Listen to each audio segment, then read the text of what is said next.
স্ত্রীদের স্বর্ণের যাকাত তারা দিবে যদি তারা মালিক হয়। আর যদি আপনি তারা ব্যবহার করতে দেন, অনেক বিদেশি প্রবাসী লোক আছে বিদেশ থেকে স্বর্ণ পাঠায়, বউরে দেয়। আসলে বউরে দেয় হলো ব্যবহার করার জন্য। বউরে কি দেয়? মালিক বানায় দেয় না। মালিক কিন্তু সেই মতলব খারাপ, বেঁচে ফেলবে, এই জন্য বউর কাছে দেয় শুধুমাত্র। তাহলে এক্ষেত্রে যাকাত স্বামী দিবে যদি মালিক স্ত্রীকে না বানায়। ক্লিয়ার যদি বলে দেয় এটা তোমাকে মানা দিয়েছে, তুমি মালিক।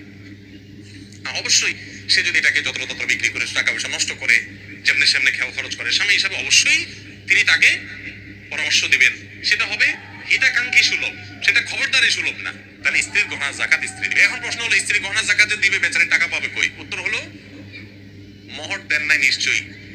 মোহর যদি দিতেন তাহলে মোহরের টাকা থেকে রেখে রেখে সে খরচ করতো, জাকাত দিতে পারতো। আবার মাসে মাসে বউরের একটু হাত খরচের টাকা তো দিবেন, সেটা থেকে সে দিতে পারে। আবার যদি সে তার ওই স্বর্ণ থেকে কিছু অংশ বিক্রি করে জাকাত দেয়, সেই সুযোগও আছে।